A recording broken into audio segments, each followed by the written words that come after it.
सभी को जय हिंद। मेरे इस प्यारे YouTube चैनल पर स्वागत है। तो अब लगातार देख रहे हैं कि इस चैनल से जीके जीएस का सवाल दिया जाता है जो सभी परीक्षाओं के लिए उपयोगी, और यहाँ पे जितने भी सवाल कराए जाते हैं वो सभी PYQs रहते हैं, यानी प्रीवियस ईयर पर आधारित प्रश्न रहते हैं, जिससे कि आने वाले आपके एग्जाम के लिए बहुत ज्यादा ये बेनिफिशियल होगा ये वीडियो। तो चलिए आपकी समय की बर्बादी ना करते हुए एक मोटिवेशनल कोट से शुरुआत करते हैं कि विकल्प बहुत मिलेंगे मार्ग भड़काने के लिए, लेकिन संकल्प एक ही काफी है मंजिल तक जाने के लिए।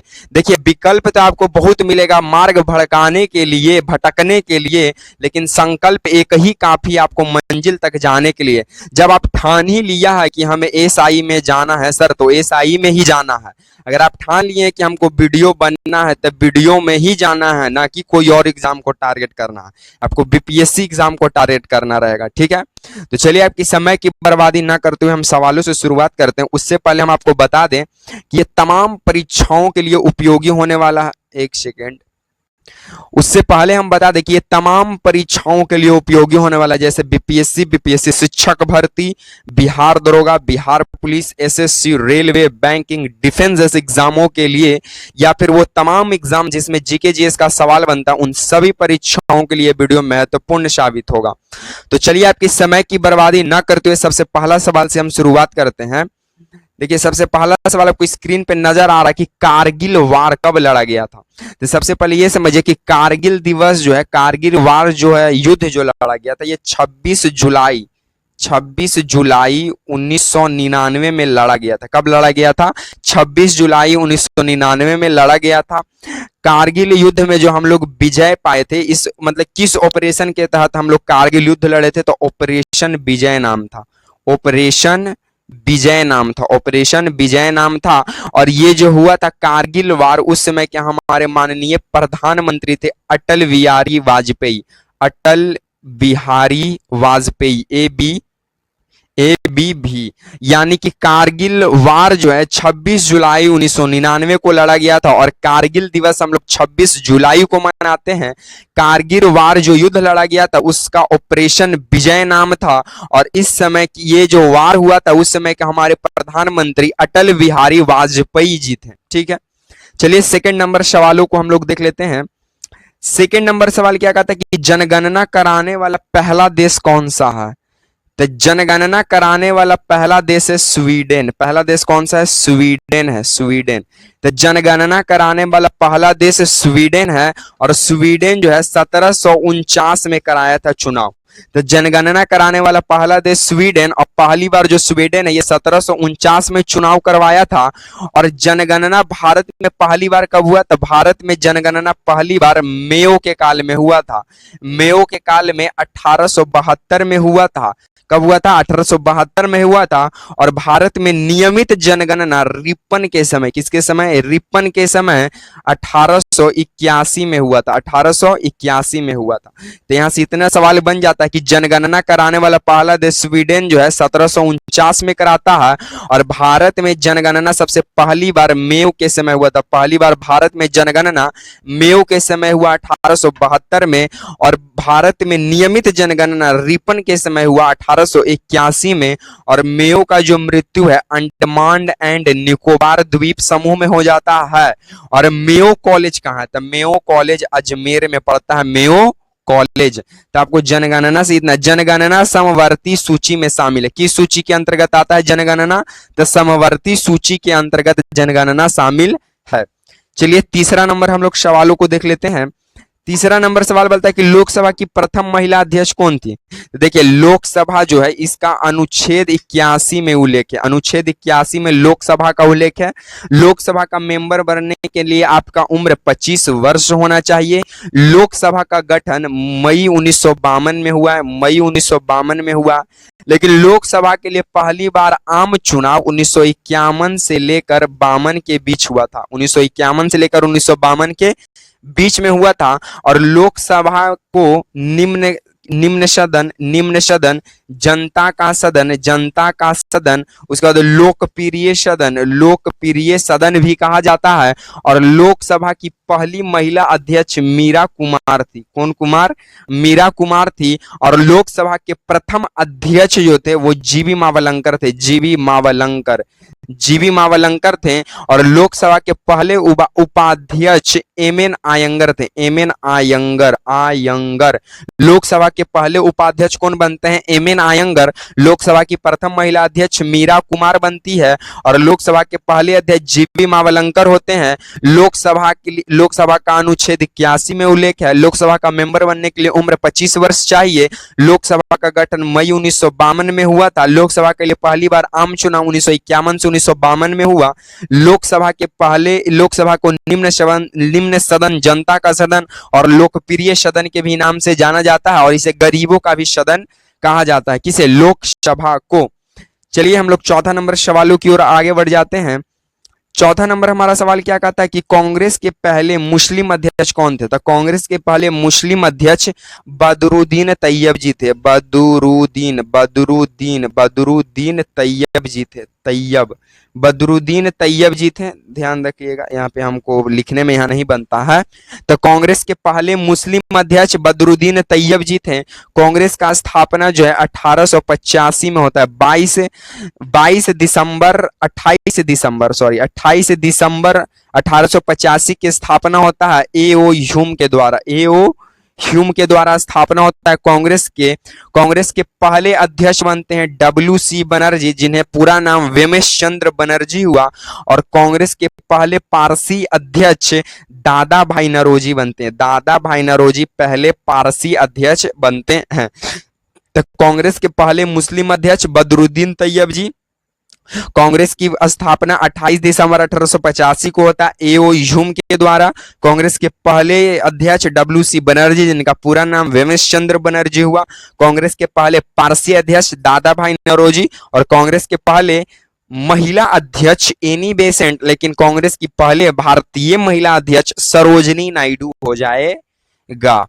चलिए हम लोग 5वें नंबर सवालों की ओर आगे बढ़ जाते हैं। 5वां नंबर सवाल क्या कहता है कि पूर्वी घाटी तथा पश्चिमी घाटी कहां पर मिलती है? तो पूर्वी घाटी और पश्चिमी घाटी जहां पर मिलती है उसे कहते हैं नीलगिरी की पहाड़ी।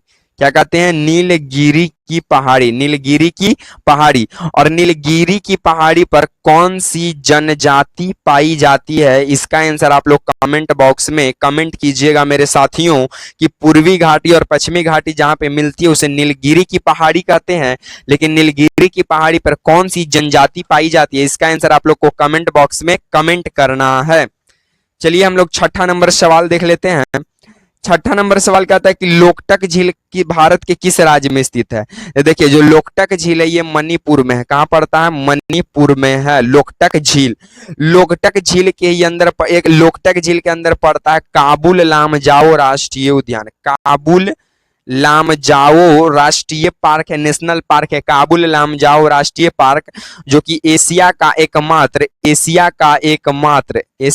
एकमात्र तैरता हुआ राष्ट्रीय उद्यान है। तैरता हुआ राष्ट्रीय उद्यान जो कि मणिपुर के लोकटक झील के अंदर पड़ता है। और लोकटक झील भी क्या है? लोकटक झील भी क्या करता है? तो घूमता है। लोकटक झील भी घूमता है। तो लोकटक झील भारत के किस राज्य में पड़ता है? मणिपुर में पड़ता है। मणिपुर में ही काबुल लामजाओ राष्ट्रीय उद्यान है, जो कि एशिया का एकमात्र तैरता हुआ राष्ट्रीय उद्यान। तो लोकटक झील भी क्या करता है? तैरता है पानी के ऊपर। ये दोनों मणिपुर के अंदर पड़ते हैं। चलिए हम लोग 7वां नंबर सवाल को देख लेते हैं। 7वां नंबर हमारा सवाल क्या कहता है साथियों कि भारत छोड़ो आंदोलन के समय भारत का वायसराय कौन था? तो देखिए भारत छोड़ो आंदोलन मुंबई से शुरू होता है। कहां से शुरू होता है? मुंबई से शुरू होता है। और भारत छोड़ो आंदोलन की शुरुआत गांधी जी के द्वारा किया जाता है। किसके द्वारा किया जाता है? गांधी जी के द्वारा किया जाता है। और यह किया जाता है 8 मार्च 1942 को। और इस समय भारत के वायसराय जो था वो था लिनलिथ गो था वायसराय। तो भारत छोड़ो आंदोलन के समय भारत का वायसराय कौन था? 1942 के समय लिनलिथ गो। उसके बाद यहां से और क्या सवाल बन जाएगा कि असहयोग आंदोलन 1920 में ही घटना घटती है। कब घटती है? 1920 में। तो इस समय के वाइसराय कौन था? तो चेम्सफोर्ड था। कौन था? चेम्सफोर्ड था। चेम्सफोर्ड। तो असहयोग आंदोलन के समय भारत का वाइसराय कौन था? चेम्सफोर्ड था। लेकिन सविनय अवज्ञा आंदोलन के समय वाइसराय कौन था? तो इरविन था। 1930 के समय कौन था? इरविन था। तो भारत छोड़ो आंदोलन के समय वाइसराय लिनलिथगो था। असहयोग आंदोलन के समय वाइसराय चेम्सफोर्ड था। और सविनय अवज्ञा आंदोलन के समय वाइसराय इरविन हुआ करता था साथियों। और भारत छोड़ो आंदोलन 8 मार्च 1942 से शुरू होता है मुंबई से, और इसका नेतृत्व गांधी जी संभालते हैं। और गांधी जी इसी आंदोलन में करो या मरो का, डू और डाई का नारा दिए थे। चलिए हम लोग 8वां नंबर सवालों की ओर आगे बढ़ जाते हैं। 8वां नंबर सवाल कहता है कि काजू के लिए सबसे उपयुक्त मिट्टी कौन सी है? देखिए जो काजू है इसका सर्वाधिक उत्पादन जो राज्य है वो है केरल। केरल जो है काजू का सर्वाधिक उत्पादन करता है। और चाय का भी सर्वाधिक उत्पादन कौन करता है? असम करता है। चाय का सर्वाधिक उत्पादन असम। लेकिन कॉफी का सर्वाधिक उत्पादन कौन करता है? तो कॉफी का सर्वाधिक उत्पादन कर्नाटक करता है। कौन करता है? कर्नाटक करता है। और ये सभी के लिए लेटेराइट मृदा जिम्मेदार है। लेटेराइट मृदा जिम्मेवार है। लेटेराइट मृदा में सिलिका और आयरन की प्रचुरता पाई जाती है। और लेटेराइट मृदा का सर्वाधिक विस्तार केरल राज्य में आपको देखने को मिलेगा। तो काजू के लिए कौन सी उपयुक्त मिट्टी है? लेटेराइट मिट्टी है। लेटेराइट मिट्टी सबसे ज्यादा कहां है? केरल में है। और काजू के सर्वाधिक उत्पादन में भारत का नंबर 1 राज्य केरल बन चुका है। कॉफी का सर्वाधिक उत्पादन कर्नाटक करता है, और कॉफी के लिए भी लेटेराइट मृदा चाहिए। चाय का सर्वाधिक उत्पादन असम करता है, और चाय के लिए भी लेटेराइट मृदा ही जिम्मेवार है। कॉफी में कौन सा रासायनिक पदार्थ पाया जाता है? तो कॉफी में कैफीन, चाय में टैनिन पाया जाता है। और चाय में थीन नामक जो रसायन होता है ये हमें एहसास दिलाता है कि आप थकावट से क्या हो गए? मुक्त हो चुके हैं। चलिए हम लोग और कॉफी का सर्वाधिक उत्पादन विश्व में ब्राजील करता है। कौन करता है? ब्राजील करता है। और कॉफी के ब्राजील में बैगान को फैजेंडा कहते हैं। चलिए हम लोग 9वां नंबर सवाल को देख लेते हैं। 9वां नंबर सवाल क्या कहता है कि धन निष्कासन का सिद्धांत किसने दिया? देखिए धन निष्कासन के सिद्धांत को ड्रेन थ्योरी भी कहते हैं। कौन थ्योरी? ड्रेन थ्योरी भी कहते हैं। धन निष्कासन का सिद्धांत दिए दादा भाई नेरोजी। दादा भाई नेरोजी। और धन निष्कासन का सिद्धांत कौन दिए? दादा भाई नेरोजी। धन निष्कासन सिद्धांत को ड्रेन थ्योरी भी कहते हैं। दादा भाई नेरोजी जो है ये पारसी, कांग्रेस के पहले पारसी अध्यक्ष रह चुके हैं। और दादा भाई नौरोजी को वयोवृद्ध पुरुष कहा जाता है। वयोवृद्ध यानी बहुत ही ज्यादा ये ओल्ड हुआ करते थे, तो इन्हें grand old man of India भी कहा जाता है दादा भाई नौरोजी को। और दादा भाई नौरोजी के पर्सनल सेक्रेटरी का नाम है मैडम काभा जी। मैडम काभा जी नाम है, जो कि जर्मनी में भारत का पहला तिरंगा को फहराई थी। उसके बाद पहली बार राष्ट्रीय आय का गणना यानी नेशनल इनकम का गणना, राष्ट्रीय आय का गणना करने वाले व्यक्ति ही दादा भाई नौरोजी थे, जो कि 1967 से 68 के बीच में किए थे। 1967 से 68 के बीच में किए थे और बताए थे कि भारत का प्रति व्यक्ति आय कितना है? तो 20 रुपया है। तो धन निष्कासन के सिद्धांत को ड्रेन थ्योरी भी कहते हैं। इसको देने के काम किए दादा भाई नौरोजी। और दादा भाई नौरोजी को वयोवृद्ध यानी grand old man of India कहते हैं। और दादा भाई नौरोजी पहले पारसी अध्यक्ष रह चुके हैं कांग्रेस के। और राष्ट्रीय आय का आकलन 1967 से 68 के बीच में दादा भाई नौरोजी ही किए थे। और दादा भाई नौरोजी जो है कांग्रेस के 3 बार अध्यक्ष रह चुके हैं। और दादा भाई नौरोजी के बुक का नाम है the poverty and un British rule in India. तो आपको इतना ध्यान रखना पड़ेगा दादा भाई नौरोजी से। तो चलिए इस वीडियो की इस लास्ट सीरीज का प्रश्न 10वां नंबर की ओर हम लोग अग्रसर हो जाते हैं। 10वां नंबर सवाल कहता है कि भीतरकनिका राष्ट्रीय उद्यान भारत के किस राज्य में पड़ता है? इसका आंसर आप लोग कमेंट बॉक्स में कमेंट कीजिएगा। उसके बाद एक राष्ट्रीय उद्यान का नाम आता है सिमलीपाल। सिमलीपाल राष्ट्रीय उद्यान उड़ीसा में पाया जाता है और ये हाथी के लिए प्रसिद्ध है। उसके बाद उड़ीसा में ही नंदन कानन राष्ट्रीय उद्यान पाया जाता है, जो सफेद बाघ के लिए प्रसिद्ध है। सफेद बाघ के लिए। उसके बाद गहीर माता राष्ट्रीय उद्यान उड़ीसा में ही पड़ता है, जो कि कछुआ के लिए प्रसिद्ध माना जाता है। तो आपको इतना आंसर उड़ीसा राज्य से संबंधित रखना है। उसके बाद आपको ये हम बता दें कि ये आप 10वां नंबर सवाल का आंसर कमेंट बॉक्स में कमेंट कीजिएगा कि भीतरकनिका राष्ट्रीय उद्यान किस राज्य में स्थित है और ये किस लिए जाना जाता है, यानी इसमें कौन सा पशु पाया जाता है जिसके लिए प्रसिद्ध माना जाता है। अगर आपको ये सीरीज अच्छा लगता है तो वीडियो को लाइक, चैनल को सब्सक्राइब और वीडियो को लाइक करना मत भूलिएगा। इसी तरह के सीरीज के साथ आपसे मिलेंगे नेक्स्ट वीडियो में। तब तक के लिए आप सभी को जय हिंद।